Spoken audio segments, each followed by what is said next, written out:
अस्सलामुअलैकुम। मोहम्मद अज़हर सिद्दीक अपने प्रोग्राम सियासी गपशप के साथ हाजिर खिदमत है। 14 मई 2024 और इस्लामाबाद हाई कोर्ट का बड़ा हुक्म। जो नॉन फाइलर थे, अब हैरान कुन बात है कि पाकिस्तान के अंदर गिरबत नीचे है। जो आपकी बेसिक थ्रेशोल्ड है आमदन का, उससे नीचे हैं। सिम रखी है, आप कह रहे हैं कि जनाब अगर इसने सिम रख ली है, नेसेसिटी है, ज़रूरत ज़िंदगी है, उस पर क्या इस्लामाबाद हाई कोर्ट लेकर आया और 190 मिलियन पाउंड में क्या कुछ हुआ है, फंस गया है लैब बुरी तरह से। और इमरान खान साहब की दरख्वास्त ज़मानत पर फ़ैसला महफूज हो गया। और इस्लामाबाद हाई कोर्ट के जस्टिस बाबर सत्तार का चीफ जस्टिस आबरकार उस खातर ने तरतली डाल दी है। अटॉर्नी जनरल को भी आगे कहना पड़ा। अटॉर्नी जनरल की गुफ्तगू भी आप सुन लेंगे, आपको दादा आ गया। और जस्टिस अब्दुल सत्तार की फैमिली की खुफिया मालूमात लीक करने पर तौहीन अदालत केस है। इद्दत का केस मैंने आपको कह दिया है। इसमें भी बरीयत है इमरान खान साहब की लिखी हुई है। जितना डालेंगे आप आज आके प्रोसिक्यूटर जितनी गुफ्तगू की है वो आपके सामने आज मैं कोशिश करूँगा। ज़रा डिटेल तो आपको पता चल गई है, मैंने तो अपना एक्सपर्ट ओपिनियन देना है आपको। और उस पर समाअत हुई, कल तक के लिए वो गई है। एक बेसिक कॉन्सेप्ट समझ आइएगा इनकम टैक्स का। इनकम टैक्स की रिटर्न उसने देनी है, वो सर्टन रिस्ट्रिक्शन लगाई हुई हैं, वो कानून के अंदर मौजूद है। लेकिन बेसिकली इनकम टैक्स पे उसने करना है जो एक बेसिक थ्रेशोल्ड है कि आपकी साल की आमदन इतनी है, ठीक है ना जी। और उस यानी गरीब आदमी है, मज़दूर है, उसकी बेसिक अगर फ़र्ज़ करें आज मिनिमम इनकम 30,000 है तो 12×3 = 36, तो उस पर तो टैक्स पड़ना ही नहीं है आपको। और सैलरी के तौर पर अगर लेके आ रहा है, अगर वैसे देख रहा है तो एक थ्रेशोल्ड बना हुआ है मिनिमम, उस पर टैक्स नहीं पड़ता, याद रखना है आपने। बेसिक थ्रेशोल्ड है यहाँ। अब वाकई को मैंने एक बड़ा अजीबो गरीब सा फ़ैसला किया कि जो नॉन रजिस्टर्ड है ना, जिनके FBR में टैक्स लबर नहीं है, उनकी सिमें ब्लॉक कर दी जाए। अब FBR कौन होता है ये कहने वाला, या फेडरल गवर्नमेंट कौन होती है ये कहने वाली। अब जो मोबाइल कंपनी और हमारे दरमियान एक एग्रीमेंट है और ये गवर्नमेंट के साथ भी एग्रीमेंट होगा, इसमें एक आर्बिट्रेशन क्लाज है। कल ये उठाकर ले गए ना आपको आर्बिट्रेशन में, मुसीबत पड़ जाएगी। और ये मोबाइल कंपनी अगर लेगी आपको बड़ा अजाब पड़ जाएगा, चूँकि यहाँ प्रेशर डाला जाएगा और तरीके से, जिस तरीके से प्रेशर डाला जाएगा वो चीज़ें सामने आ जाएगी। 5 लाख से ज़ायद टैक्स नाहिंदा की इनकी सिम ब्लॉक करने का फ़ैसला किया था और टेलीकम्युनिकेशन कंपनियों को अहकामात जारी किए थे। 11,500 से ज़ायद टैक्स नाहिंदगान के सिम कार्ड ब्लॉक किए जा चुके हैं और अदालत आलिया की तरफ से FBR को आर्जी तौर पर इस इक़दाम से रोक दिया इस्लामाबाद हाई कोर्ट ने। अदालत ने इस हवाले से फाकी हुकूमत को नोटिस जारी किया है और अगली सुबह 27 मई तक ले गए। और सिम कार्ड ब्लॉक करने के अलावा FBR की तरफ से टैक्स निकाल के लिए मोबाइल फ़ोन बैलेंस पर लागू विद होल्डिंग टैक्स की शरह बढ़ाकर 90% करने का भी बताया गया। अगर FBR की तरफ से इस मनसूबे पर अमल दरामद करता है तो टैक्स नादहिंदा के 100 रुपये के रिचार्ज से 90 रुपये की डकैती शुरू हो जाएगी। तो डकैती है, कटौती लिए ये डकैती है। अगली बात आप करते हैं 190 मिलियन पाउंड का, मैंने आपको बता दिया उस प्रोग्राम, उस अभी जब प्रोग्राम पहला रिकॉर्ड किया था तो ये नहीं था। अमजद परवेज़ के केस में उसने बताया कि 59 में से 39 गवाह के बयान हो चुके हुए। अब वो बलाला ये चाहती है कि जनाब ये ट्रायल तकरीबन कंक्लूड होने वाला है और लैब के 10 गवाहों को तर्क कर दिया गया है कि ये ट्रायल कंक्लूड हो रहा है। भाई वो आपके अब केस तो बताएगा फर्दर है क्या कि जिस बुनियाद पे आपने इमरान खान को अंदर रखा है। और ये इस्लामाबाद हाई कोर्ट भी क्यों कहेगी, ये तो कत्ल किया है, कोई डकैती डाली है, कोई चोरी की है, कोई गुंडागर्दी की है, तो वहाँ पर अबूबल ये ट्रायल को देखा जाता है बेल पे। इसमें तो प्राइमा फेशी ये केस ही नहीं बनता है। और यहाँ जो कहा गया कि अगर हतमी मराइल में हो तो ज़मानत के बजाय ट्रायल कोर्ट को डायरेक्शन दी जाती है, ट्रायल कोर्ट को डायरेक्शन दी जाती है कि वो केस का फैसला जल्दी करे। लतीफ़ खोसा साहब ने जो दलाइल दिए और उन्होंने जो कि आपने नैब की तरफ से जवाब दिया, तहरीरी जवाब भी देख लें। शहजाद अकबर अगर क्लेम करता है कि वो पैसा लेकर आया, उससे पूछे शहजाद अकबर का सारा कुछ बानी PTI के खाते में क्यों डाल रहे हैं। बरतानिया से रकम मुआहदे के तहत पाकिस्तान आई, वफाकी हुकूमत ने सिर्फ मुआहदे को खुफिया रखने की मंजूरी दी। नैब के गवाह ने तस्लीम किया है कि इमरान खान के किसी दस्तावेज़ पर दस्तखत मौजूद नहीं, और नैब के गवाह ने यह भी तस्लीम किया कि रकम बानी PTI इमरान खान या बुशरा बीबी के अकाउंट में नहीं गई। गवाह ने यह भी माना है कि इमरान खान या बुशरा बीबी को कोई ज़ाती फ़ायदा नहीं हुआ। नैब के किसी गवाह मौके पर इसके गवाह के बयान को करार नहीं दिया। नैब के अपने गवाह के इस बयान के बाद केस पे बाकी क्या रह जाता है? अब जब ने कहा कि इस केस में मज़ीद 6 से 8 गवाहों के बयान हो गए। जस्टिस तारक महमूद जहांगीरी ने जो इस्तफसार किया कि वज़ीर-ए-आज़म के रखे गए नोट से पहले मुंतकबल रकम से मुताल्लिक़ क्या कहेंगे, और अफजल परवेज़ ने कहा कॉन्फिडेंशियलिटी डीड हो जाने के बाद ये रकम मुंतकिल की। ये वो कहना चाहते हैं इमरान, और इमरान खान ईस्ट अपना एसेट रिकवरी यूनिट का सरबराह था और वो इदारा उनके मातहत था। जस्टिस तारक महमूद जहांगीरी ने कहा कि कॉन्फिडेंशियल डीड में तो नहीं लिखा कि रकम सुप्रीम कोर्ट में आएगी। मैंने कहा कि उस अदालत के तवज्जो दिलाने पर मैंने कॉन्फिडेंशियल डीड को पढ़ा है। ये कॉन्फिडेंशियल डील बहुत बड़ा फ्रॉड थी। जैसे तारक महमूद ने कहा कि बानी इमरान खान साहब का इस केस से क्या ताल्लुक बनता है। हमजा ने कहा कि पब्लिक सर्वेंट किसी शख्स से उसका मामला ज़ेर इल्तवा होते हुए कोई तोहफ़ा नहीं ले सकता। अदालत ने फ़रीक़र के दलाइल सुनने के बाद जो है दरख्वास्त से ज़बान पर फ़ैसला महफूज कर लिया।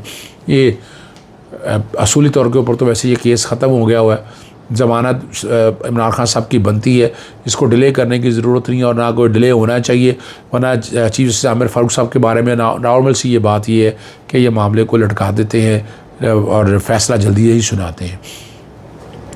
जस्टिस बाबर सत्तार की एक जो आ गई बात बड़ी वजाहत के साथ, और इस पर अटॉर्नी जनरल ने क्या कहा है वहाँ से आप देख सकते हैं कि ऑडियो लीक्स पर मुझे पैगाम दिया गया पीछे हट जाओ, और इस्लामाबाद हाईकोर्ट के जस्टिस बाबर सत्तार का चीफ जस्टिस आमिर फ़ारूक को कहा सिक्योरिटी इस्टेब्लिशमेंट के टॉप ऑफिशियल का पैगाम मिला, मुझे पीछे हट जाओ। मुझे पैगाम दिया गया सर्विलेंस के तरीक़ाकार की सिक्योरिटी से पीछे हट जाओ। हमने ऐसी धमकी अमेज़ हरबे पर कोई तवज्जो नहीं दी, ये जस्टिस बाबर सत्तार कहते हैं। और उन्होंने कहा कि उन्होंने नहीं यही समझा कि ऐसे पैगामों से इंसाफ के जो अमल को काफ़ी नुकसान पहुँचेगा, ख़तरा है, और PTA से मुतल्लिक़ा मुकदमा मबनी मुहिम का फोकस अदालती कार्रवाई को मुतासर करने का धमकी अमेज़ हरबा लगता है। ज़राए का यह भी कहना है कि ख़ात्मे मज़ीद कहा गया कि ऑडियो लीक्स केस में खुफिया और तहकीकाती इदारों की अदालत ने नोटिस किए, मुतल्लिक़ा वजारतें regulatory bodies ISI IB FIA को नोटिस किए, अदालत ने PTA पैमरा को भी नोटिस किए थे।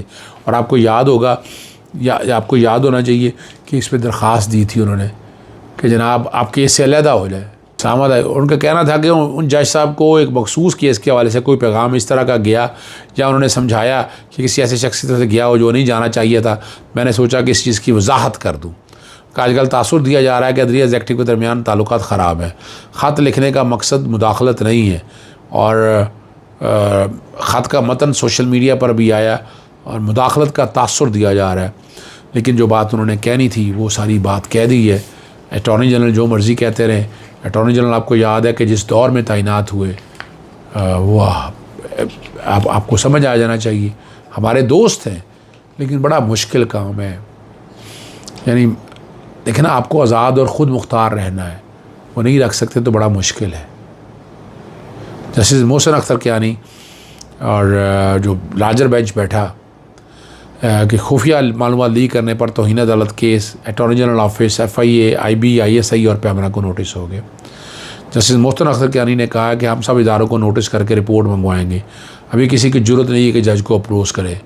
जस्टिस मोहसिन अख्तर ने इस्तफसार किया कि अटॉर्नी जनरल ऑफिस से कोई आया है, स्टेट काउंसिल से मुतालबा कर तौहीन अदालत की कार्रवाई शुरू करने जा रहे हैं, कुछ ट्विटर अकाउंट और कुछ हैशटैग भी शामिल है, और हम सब इदारों को नोटिस करके रिपोर्टें मंगवा लेते हैं। अब किसी की ज़रूरत नहीं है कि जज को अप्रोच करे। सबसे ज़्यादा तफ्तीशनाक बात यह है कि जज की खुफिया मालूमात लीक हुई हैं, या तो रियासती इदारों के अकाउंट्स को चेक किया गया या रियासती इदारों ने इस मालूमात को लीक किया। अब जस्टिस मोहसिन अख्तर कियानी ने ISI IB PTA के किरदार को देखना है। ये बिल्कुल नहीं हो सकता कि सोशल मीडिया, प्रिंट और इलेक्ट्रॉनिक मीडिया ये सब कुछ किया जाए। जस्टिस मोहसिन अख्तर ने कहा कि कह देना बड़ा आसान है, 5th जनरेशन वॉरफेयर है। कोई अप्रोच करने की कोशिश भी करे तो हाई ऑफिस तक तौहीन अदालत की कार्रवाई होगी। कुछ ट्विटर अकाउंट से डाटा अपलोड किया और बदनीति पर मुहिम चलाई गई। आखिर में आपको ले चलते हैं सेशन जज के पास, सेशन जज की कोर्ट पे, जहाँ इद्दत का केस है। इसमें सज़ा ख़त्म हो जा रही है। एटलीस्ट एक्विटल नहीं भी करते तो सस्पेंशन है। और कल आप इंशाल्लाह इसका फ़ैसला देखेंगे। रिजवान वासी ने कहा चंद कुरानी निकात पर अदालत का दलाइल देना चाहता हूँ, शिकायत दायर कर रहा और शिकायत फ़र्द जुर्म से पहले वापस लेने पर दलाइल देना चाहता हूँ। केस के दायरा इख्तियार के हवाले से कानूनी नुकात पर बात करना चाहता हूँ। मैं शिकायत दायर करने में ताख़ीर, इद्दत की मुद्दत के कानूनी नुकात पर भी बात करूँगा। इद्दत के दौरान निकाह के स्टेटस पर भी उन्होंने कहा मैं बात करूँगा। इल्ज़ाम से लाताल्लुकी का इजहार करने पर भी दलाइल दूँगा। और क्या हरीफ नामी शख्स ने इससे कबल इद्दत में निकाह की शिकायत दायर की। मोहम्मद हनीफ ने फ़र्द जुर्म आयद होने से कबल तकनीकी बुनियाद पर शिकायत वापस ले ली। अब तकनीकी बुनियाद कॉल है, समझना चाहिए आपको। स्पेशल जज सेल्टर के केस मुख्तलिफ होते हैं, FIR के मुख्तलिफ होते हैं। तफ्शीश किसी भी केस में पहला कदम होती है। नोटिस जारी कर फ़र्द जुर्म आई कर इंक्वायरी की स्टेज कहलाती है। अदालत का इख्तियार होता है कि केस से जुड़े किसी भी मुतल्लिका फ़र्द को नोटिस जारी करे। और ये कहा कि मोहम्मद हनीफ की दायर शिकायत फ़र्द जुर्म से वापस ले लेगी, जिसका खावर बालिका की शिकायत से कोई ताल्लुक़ नहीं बनता है। और रिजवान वासी ने दायरा इख्तियार और अदम प्रोसिक्यूशन के हवाले से मुख्तलिफ अदालती फ़ैसलों के हवाले दिए कि मोहम्मद हनीफ की शिकायत अदालत ने दायरा इख्तियार की बुनियाद पर खारिज कर दी।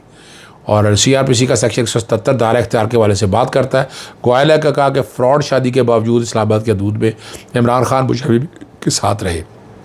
दौरान ट्रायल इमरान खान और बुशरा बीबी ने फ़्रॉड शादी की, ये झूठ बोल रहे हैं, अब चलें, साथ रहने की बात से इनकार नहीं किया। इस पर जज जो है, इस पर जो जज है शाह अर्जुमंद दरियाफ्त किया कि फ़्रॉड शादी का मुकदमा अगर दर्ज होता तो कहाँ होता। अगर बुशरा बीबी का फ़्रॉड शादी का मुकदमा इस्लामाबाद या लाहौर कहीं भी दर्ज हो सकता था।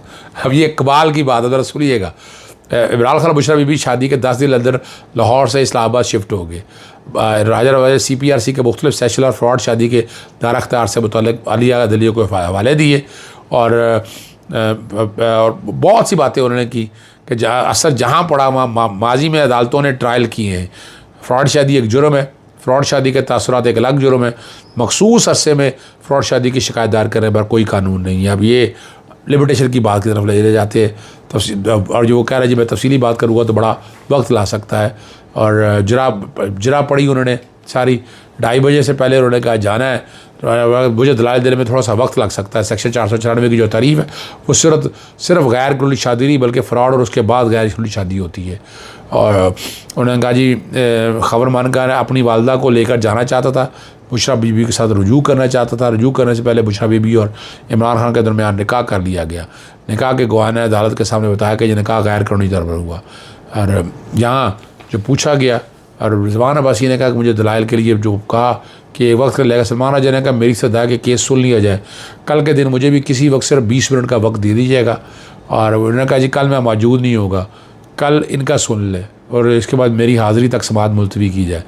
कल मुलतवी कर दिए। कल 9 बजे सलमान राजा इमरान खान के वकील दलाइल देंगे। इस केस में कुछ नहीं रखा, बरियत है इमरान खान की, याद रख लीजिएगा आप, नहीं तो कम से कम सस्पेंशन ज़रूर मैं देख रहा हूँ। इजाज़त चाहता हूँ। अस्सलाम वालेकुम, अल्लाह हाफ़िज़। पाकिस्तान जिंदाबाद।